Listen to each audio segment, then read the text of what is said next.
senior class, you know, it's an unusual class. I've been through a lot, and Ryan was saying how they always had someone else to look up to and to defer to, and all of a sudden they got here and they looked around, and it's like, oh, you know, who's leading us? We have to become leaders, and it took a while for that to happen with this group. Well, I think that explains it very well, that college basketball, especially at the high major level, has changed quite a bit. A lot of times, high-profile recruits come in and get an awful lot of attention. They're here a short while and then they leave, and then you have to replenish your talent pool. And rarely do you find a group like we have this year that come in as freshmen, end up being in support roles, and kind of stay in those roles throughout their 3 years, and then all of a sudden is thrust into the starting lineup and into major roles in their senior year. And we anticipated this coming into this season. We knew that we were going to struggle at the offensive end because we did not have any double-figure scorers returning. And most players feel like, you know, I can average double figures. It's not that hard until they have to do it, because you don't have to do it one night. You have to do it each and every night to be a consistently high performer. And I think what we found early in the season, that was a real challenge, and we struggled offensively. At the same time, we graduated so many good players at the defensive end of the floor, and those guys were able to cover up for mistakes of guys who were trying hard defensively, but quite frankly, probably weren't in the starting lineup because they weren't quite good enough at either end of the floor. And now, not only are they having to raise their game offensively, but they have to dramatically improve their game defensively. And that doesn't happen in a week or even a month. You have to play a number of games before the coach knows what you're capable of doing under game conditions.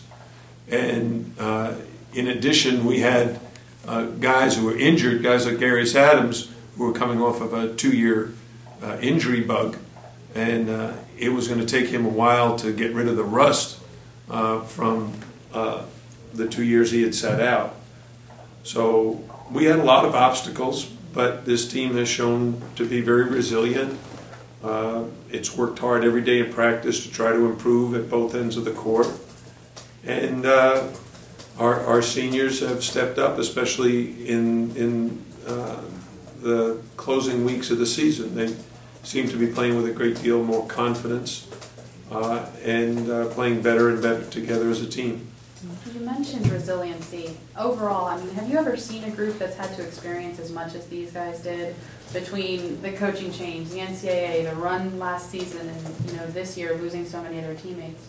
I mean, have you in your career ever seen a group have to do something like that? No, I've had young teams when we had 5 or 6 freshmen who had a lot to learn, but I've never had a senior class like this one that would go from being basically guys who played between 7th and 12th man to now all of a sudden being 1 through 5 or 6. And as I said, that jump is substantial because you're relied upon in every situation. You're the one that has to get the big stop. You're the one that has to make the big free throw. You're the one that has to hit the big 3. You're the one that has to guard the other team's best player. I mean, those are responsibilities you've never had before. Well, maybe you had them when you were in high school, but that's when you were a whole lot better than everybody else. Now, here you're playing against players who the media would describe them as the stars of college basketball, the Jabari Parkers and the Tyler Ennis's and C.J. Fairs and guys like that who get an awful lot of recognition because of what a high level of basketball they play at on a regular basis. I know, you had 6 seniors this year, you had 6 last year. I don't know what it's like around the rest of the country, but that's by far the most seniors in the ACC back to back. I mean, how does that, is that the result of players leaving early, just the way college basketball is today? But how unusual do you see that? You ever run across that? Well, I think we inherited a very unusual situation. When my staff and I first arrived, there was only one scholarship still available. And eventually that scholarship would go to Shane Larkin. But we also had a sophomore and junior class that was very heavy. And there was a senior that was injured, Julian Gamble, who moved down to the junior class. So we ended up with a substantial number of players in the junior and sophomore class, and not many in the senior freshman class. So when we started our recruitment, Malcolm Grant was graduating, DeQuan Jones was graduating, and that was it. We could only bring in 2 guys. And then the next year, we have a large group of guys in the senior year, Kenny Kaji's class. The junior year, we still don't have a lot of guys to recruit. We had to wait until they graduated to really start what I would consider our first recruiting class. And that class includes now 3 players who have sat out this year: Angel Rodriguez, Sheldon McClellan, DeAndre Burnett, Manu, Davon, and James Kelly. So we had to try to balance it. We didn't want all freshmen, because then we would have been right back in the same boat in a couple of years. So it gets very complicated when your classes are imbalanced or out of balance. And we brought in James. He's going to be our only senior next year. So that means and the NCAA took away a scholarship. That really handcuffs my staff and I as to what we can do in the recruiting arena, because we can't replenish the talent when you don't have a scholarship to do it. So this building process is a lot more complicated than the casual observer would notice. And it's by far the most complicated recruiting situation I've ever been involved with. And in fact, much more complicated because of the NCAA sanctions. So you Since we're not sure. Okay, talk both at the same time, see if I can answer. Stereo. To follow up Go on ahead. this one, you can sign one more player, you could sign one more this spring, is that right? Yes, we want scholarship. Would you like him to be a freshman or a junior college transfer to kind of balance that out? I'd like it to be a 5th-year senior. We only have one senior. I'd like to get another Donovan Kirk type player, because then at least we'd have 2 scholarships in that class. And then as they graduate, we're only going to be able to bring in 1 freshman.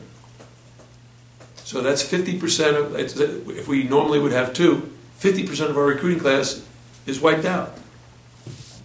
That's not easy to deal with. That goes on for what, 2 more? This year, next year, and 1 more after.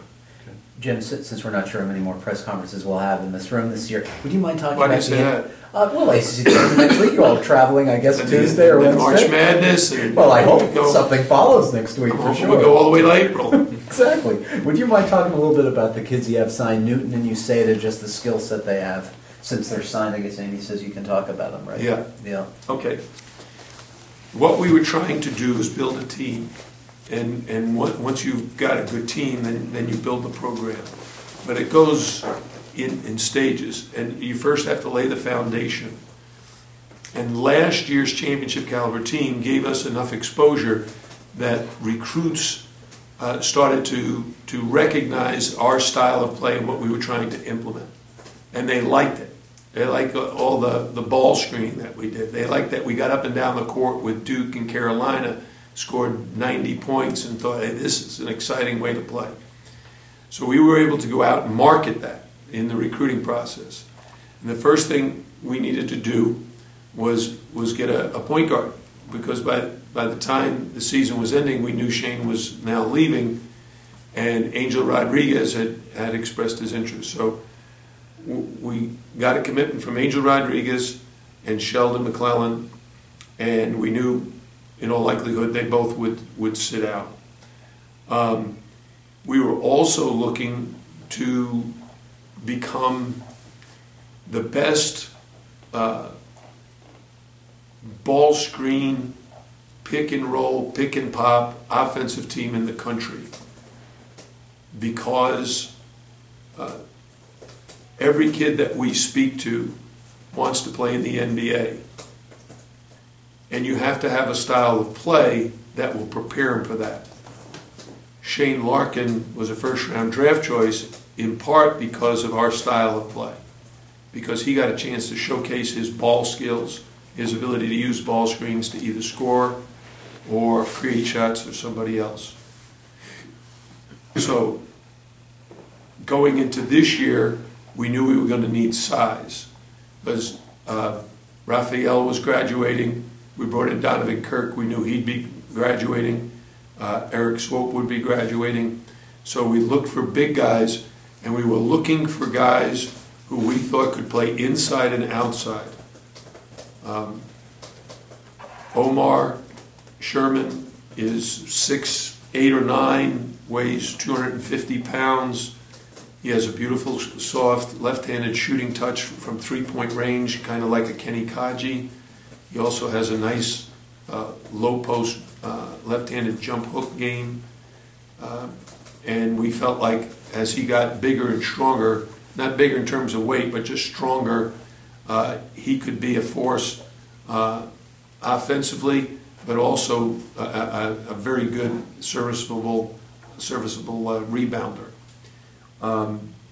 We also signed Ivan Ucita, who's about 6'9" or 10, and Ivan is a junior college player, and we felt like we needed a couple more upperclassmen. I didn't want to bring in all freshmen because we had a number of scholarships to give, 5 or 6 really to give. So if we're going to give 6 scholarships, we can't bring in 6 freshmen. That would just make us too young. Ivan is a guy who can hit a spot up 3. He's got very good hands in around the basket. And the thing I was most impressed about him is he's an excellent passer. I would consider him a smart player. He's not a gifted athlete. I mean, he's not a run and jump athlete. No, we would like to have somebody his size with a little bit more physical ability to go along with those same skills. But those guys are very, very hard to get. Those are the McDonald's All-Americans. Those are the junior college All-Americans. Those are the one-and-done type guys. So we felt like, okay, we've got a little bit of size, 6'9" and 6'10". We then also wanted to add some depth and shooting ability on our perimeter because we were going to be graduating Darius Adams and Ryan Brown. And the 2 guards we signed, Jaquan Newton has become the leading scorer in his school's history. And if I'm not mistaken, he just broke the record and became the leading scorer in the Catholic School League in Philadelphia, in the history of the Catholic School League. So he's competed against high-level competition and is a proven scorer. And one of the reasons he liked Miami is because of how often we run the ball screens. James Palmer is someone who's played in, I think, the best high school basketball league in the country. And he plays at St. John's College High School in Washington, D.C. And at 6'5", he's a very, very good shooter, like a Ryan Brown. But he also is an outstanding passer. So I think his skills, now he's very, very young. He's only just turned 17. So when he comes in, he'll look like Manu, baby-faced, and he doesn't shave yet. Looks like he should be just going into his junior year of high school rather than freshman year of college. Thanks. So, this year's senior class has been with you the longest, but obviously they were here when you got here. Can you talk about how they kind of eased the transition to a new head coach and helped you, I guess in your own words, build your foundation? Well, the two guys that I think sacrificed tremendously for the sake of the team and winning was Eric Swope and Raphael Acquavier. Both extremely hard workers, both outstanding students, great young men who played sparingly during those first 2 seasons, yet showed up every day for practice and did a fantastic job of preparing the starters to play as well as they did. Garius, on the other hand, was missing a lot. He didn't get a chance to even practice often. Ryan was a major contributor really throughout his career. And I just think those guys have had the right attitude, the right work ethic, and we're hoping to find more guys like them. Can you talk about one senior who either performed as well as you expected him to, or maybe surprised you, and then conversely maybe one you're expecting to get a little bit more out of? I'd ask that again. Let me see if I understand the question correctly. Can I ask you the first part and then the second? Yeah. Okay. So, is there one senior who has played as well as you expected him to, or maybe played better than you expected him to? Well, I have high expectations for all the players, and we expect them to improve each and every year. I think the one guy that has tailored his game most recently to what we've been looking for throughout his career has been Eric Swope. In the last month, he's been so valuable.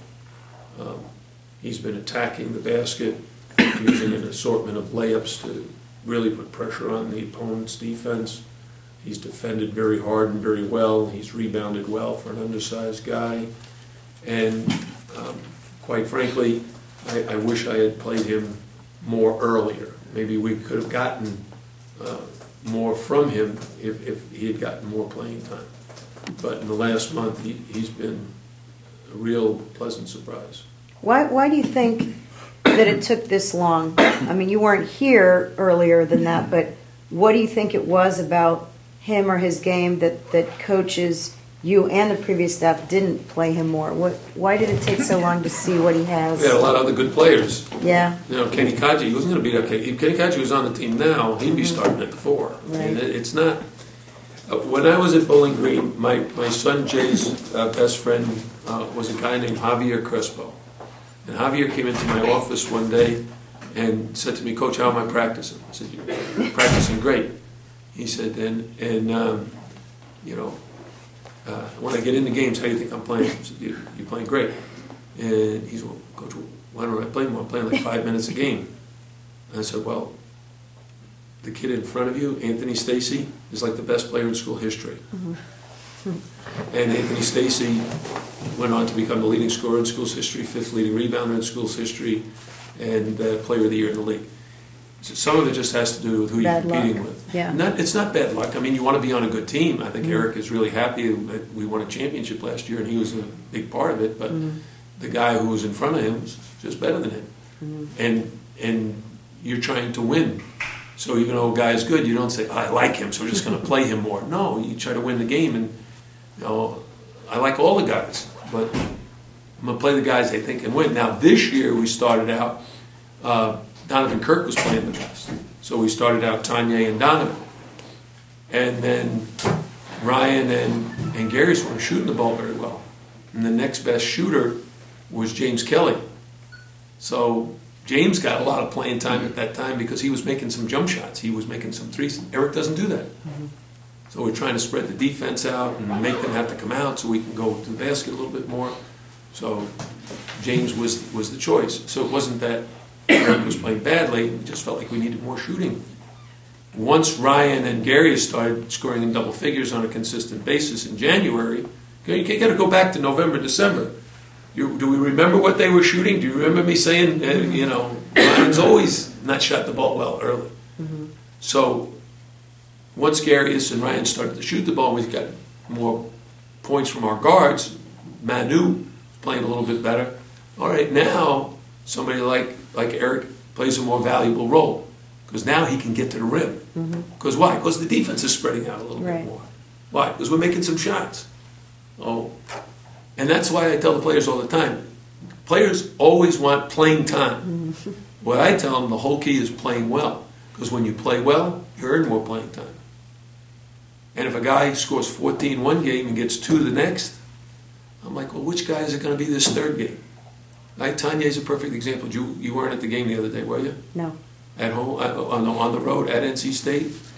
14 and 13. 14 Yeah, points, 13 13 rebounds. rebounds. He was terrific. And the other day he got 2 and 2. So some of it inexperience, some is just inconsistency.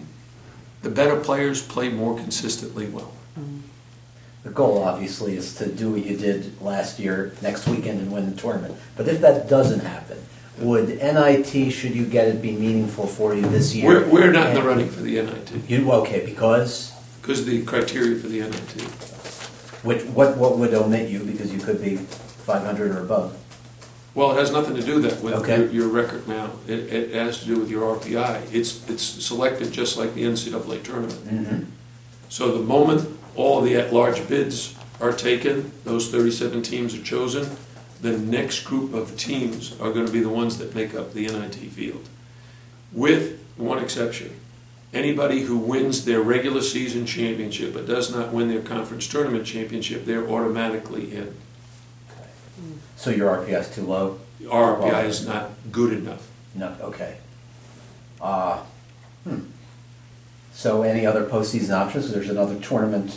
No, underneath that. I think those tournaments are for the teams with young guys who are trying to give their younger players more playing time. We've got 6 seniors. Okay, We only have 4 scholarship players returning. sure. So if you Think don't- about that. You know, this year we were an inexperienced team with 5 scholarship seniors. Mhm. Next year, we'll only have 4 scholarship players who participated this year: Manu, Davon, James, and Tanya. Those will be the only guys that played on this year's team Wow. that are playing next year. Wow. So you can't say with certainty, I guess, that, unless you win the tournament next weekend, there won't be postseason this year. That can pretty much Oh, be I said can with say certainty. with certainty that Yes. if we win the tournament, we're in the NCAA tournament. If we don't win the ACC tournament, we're not in the Your season's postseason. over. Right. As a head coach, what made you prouder, this year's team going up to North Carolina and winning, or last year's team beating them all 3 games? Oh, well, I would say I'm proud of all those accomplishments, but I'm 3 times prouder of winning beaten 3 times than I am beaten once. Once is good. 3 times in 3 different sites, that's pretty special. Want to say anything about Wake Forest? Oh, we play them. Oh, yeah, Saturday, there's a They had an game. absolutely great win last night. They beat a very fine Duke team. With the way that the teams in the middle to low end of the ACC have been playing recently, Georgia Tech winning at Syracuse, Wake Forest beating Duke, it's pretty impressive what Virginia's been able to do. Wake Forest, on the other hand, is a team that is very, very gifted with young guys. They really only have 2 seniors. Mm-hmm. They've got a really strong sophomore class. They're a team to be reckoned with for us on Saturday, but also in the future. I know you talked about him a little bit, but would you mind talking a little more about Garius Adams and his season and how he helped you? Maybe he was hampered by injuries that he hasn't fully recovered from. Well, of all the guys I've coached over the years, Garius has had to deal with more injuries, serious injuries that curtail your opportunity to play at the level you're used to playing at or want to play at. My first year here, he was in the starting lineup and playing very well. His last game before having surgery was against West Virginia on the road, and he had 20-something points. He then did not play, practice, or do anything for like the next 6 weeks. So right in the middle of the year, from like the 1st of December through the 1st of February, he's out. That is very, very frustrating. And the next year to sit out completely, and then to come into this year and pull a hamstring during the summertime, or maybe it was September, and for me to be told, don't count on him. He's likely not to be able to go more than 2 days in a row of practice. You're not going to be able to play him more than 20 or 25 minutes in a game. And for him to, provided he doesn't get hurt today or tomorrow, he will start on Saturday, and he'll have started in every game this season. That's in itself is a tremendous accomplishment.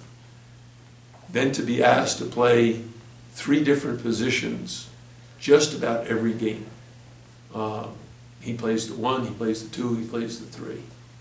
And that's challenging when you're a player with all those natural skills. But here's a guy who never really played the point before. Didn't play the 2, not since I've been here. He was always a 3-man. He was playing alongside of Malcolm Grant and Duran Scott. So he was like the 3rd guard. Now he's like the quarterback. And he shares that responsibility with a guy like Manu now.